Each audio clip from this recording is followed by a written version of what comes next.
Rich dad poor dad अध्याय 2। अमीर लोग पैसे के लिए काम नहीं करते। डैडी, क्या आप मुझे बता सकते हैं कि अमीर कैसे बना जाए? यह सुनते ही मेरे डैडी ने अपना शाम का अखबार नीचे रख दिया। बेटे, क्या तुम अमीर बनना चाहते हो? क्योंकि आज जिमी की मम्मी अपनी नई कैडिलैक कार में आई और वे लोग पिकनिक पर अपने समुद्र तट वाले घर पर जा रहे थे। जिमी अपने साथ अपने 3 दोस्तों को ले गया, परंतु माइक और मुझे नहीं ले गया। उसने हमसे यह कहा कि वह हमें इसलिए नहीं ले जाएगा क्योंकि हम लोग गरीब बच्चे थे। उसने ऐसा कहा? डैडी ने आत्मविश्वास से पूछा। हाँ बिल्कुल, मैंने दर्द भरी आवाज़ में कहा। डैडी ने अपना सिर हिलाया, नाक तक अपने चश्मे को चढ़ाया और फिर अखबार पढ़ने लगे। मैं उनके जवाब का इंतज़ार करता रहा। यह 1956 की बात है। तब मैं 9 साल का था। किस्मत की बात थी कि मैं उसी पब्लिक स्कूल में जाता था जिसमें अमीर लोगों के बच्चे पढ़ते थे। हम शुगर प्लांटेशन के कस्बे में रहते थे। प्लांटेशन के मैनेजर और कस्बे के बाकी लोग जैसे डॉक्टर, बिजनेसमैन और बैंकर अपने बच्चों को पहली कक्षा से 6ठी कक्षा तक इसी स्कूल में भेजते थे। 6ठी कक्षा के बाद बच्चों को प्राइवेट स्कूल में भेजा जाता था। अगर मेरा परिवार सड़क के दूसरी छोर पर रहा होता तो मुझे अलग तरह के स्कूल में भेजा जाता जहां मेरे जैसे परिवारों के बच्चे पढ़ते थे। 6ठी कक्षा के बाद इन बच्चों की तरह मैंने भी पब्लिक इंटरमीडिएट और हाई स्कूल किया होता, क्योंकि उनकी ही तरह मेरे लिए भी प्राइवेट स्कूल में जाना संभव नहीं था। मेरे डैडी ने आखिर अखबार को नीचे रख दिया। मुझे पता था वे क्या सोच रहे थे। उन्होंने धीमे से शुरू किया। अगर तुम अमीर बनना चाहते हो तो तुम्हें पैसा बनाना सीखना चाहिए। मैंने पूछा, मैं पैसे बनाना किस तरह सीख सकता हूँ? अपने दिमाग के इस्तेमाल से, उन्होंने मुस्कुराते हुए कहा। इसका असली मतलब यह था, बस मैं तुम्हें इतना ही बता सकता हूँ, या मैं इसका जवाब नहीं जानता, इसलिए मुझे तंग मत करो। अगली सुबह मैंने अपने सबसे अच्छे दोस्त माइक को अपने डैडी की बातें बताई। जहाँ तक मुझे याद है, उस स्कूल में मैं और माइक ही 2 गरीब बच्चे थे। माइक भी मेरी तरह था, क्योंकि वह भी किस्मत की वजह से इस स्कूल में था। ऐसा लगता था जैसे किसी ने कस्बे के स्कूलों की सरहदें तय कर दी थी और इसी कारण हम लोग अमीर बच्चों के स्कूलों में पढ़ रहे थे। सच कहा जाए तो हम लोग गरीब नहीं थे, परंतु ऐसा हमें लगता था, क्योंकि बाकी सभी बच्चों के पास नए बेसबॉल ग्लव्स, नई साइकिलें और हर चीज़ नई होती थी। मम्मी और डैडी हमें भी सभी ज़रूरतों की चीज़ें दिलवाते थे, जैसे खाना, घर, कपड़े, परंतु इससे ज़्यादा कुछ नहीं। मेरे डैडी कहा करते थे, अगर तुम्हें कोई चीज़ चाहिए तो उसके लिए काम करो। हमें बहुत सी चीज़ें चाहिए थी, परंतु 9 साल के बच्चे के करने के लिए ज़्यादा काम मौजूद नहीं थे। माइक ने पूछा, तो पैसा बनाने के लिए हमें क्या करना चाहिए? मैं नहीं जानता, मैंने कहा, परंतु क्या तुम इस काम में मेरे पार्टनर बनना चाहोगे? वह राजी हो गया और उस शनिवार की सुबह माइक मेरा पहला बिजनेस पार्टनर बन गया। हम दोनों पूरी सुबह यही सोचते रहे कि पैसा किस तरह कमाया जाए। कभी कभार हम उन बेफिक्र बच्चों के बारे में बातें करते जो जिमी के समुद्र तट वाले घर पर मजे कर रहे होंगे। इससे थोड़ी चोट पहुंचती थी, परंतु यह चोट अच्छी थी, क्योंकि इसने हमें यह सोचने के लिए प्रेरित किया कि पैसा कैसे कमाया जाए।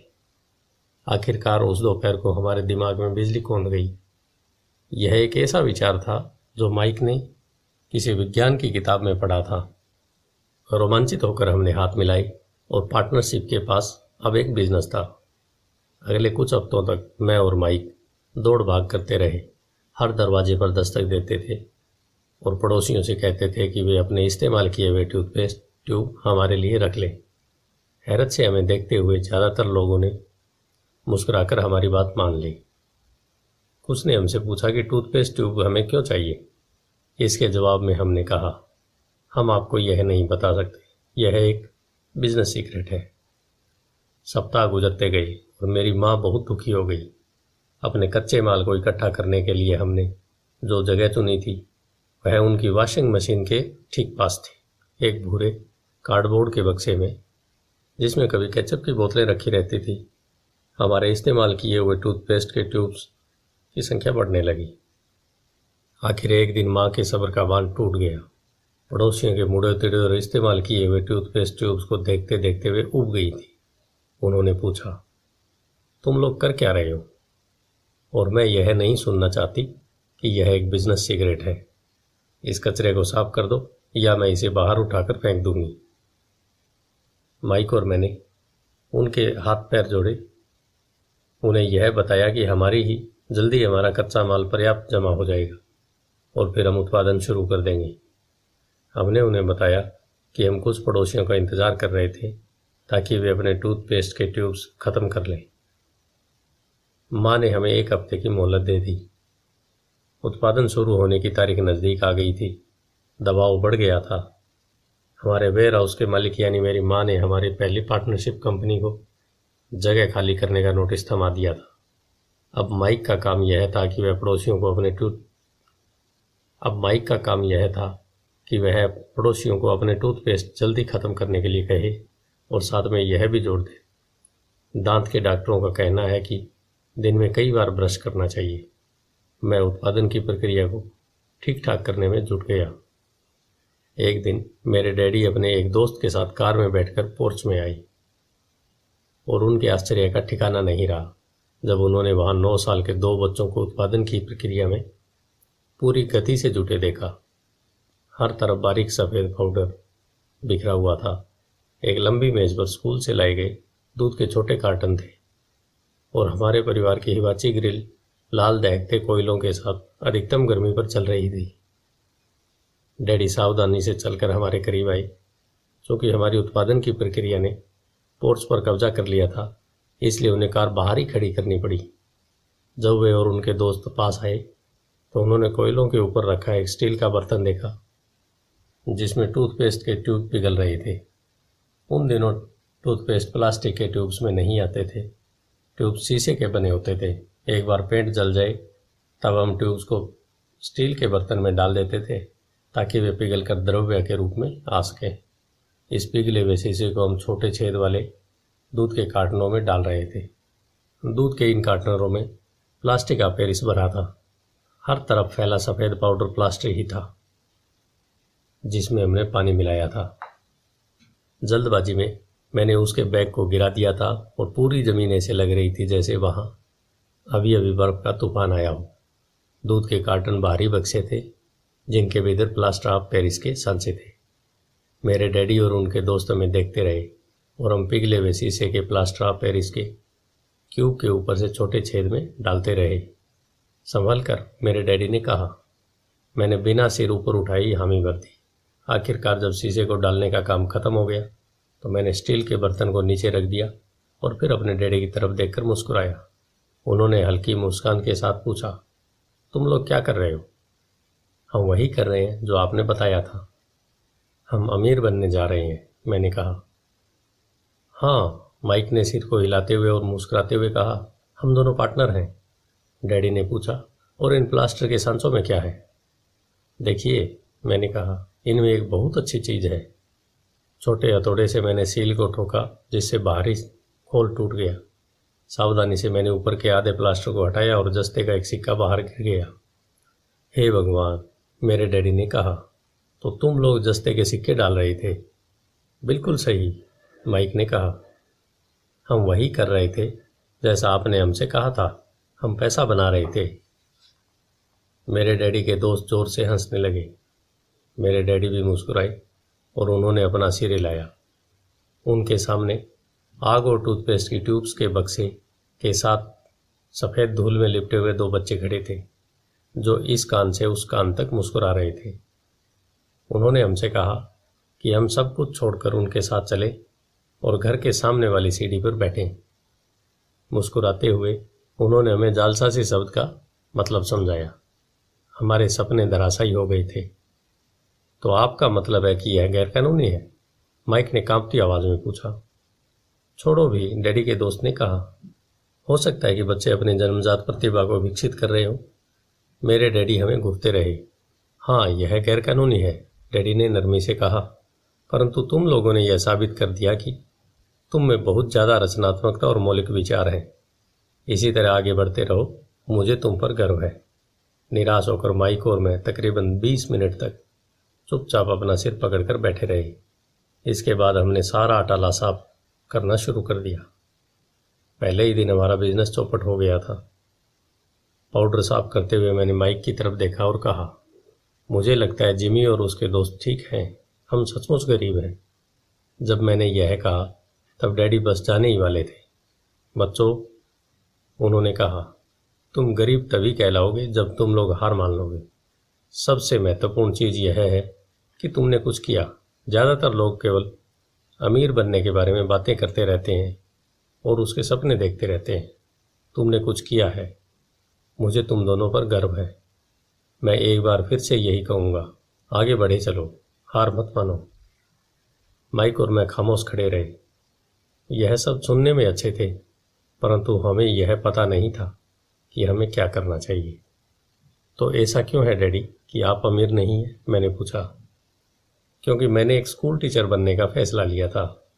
स्कूल के टीचर अमीर बनने के बारे में नहीं सोचते, हम सिर्फ पढ़ाना पसंद करते हैं। काश कि मैं तुम लोगों की मदद कर सकता, परंतु हकीकत में मैं यह नहीं जानता कि दौलत कैसे कमाई जाती है। माइक और मैं पलटे और अपने सफाई अभियान में जुट गए। डैडी ने कहा, अगर तुम लोग यह सीखना ही चाहते हो कि अमीर कैसे बना जाता है तो मुझसे मत पूछो।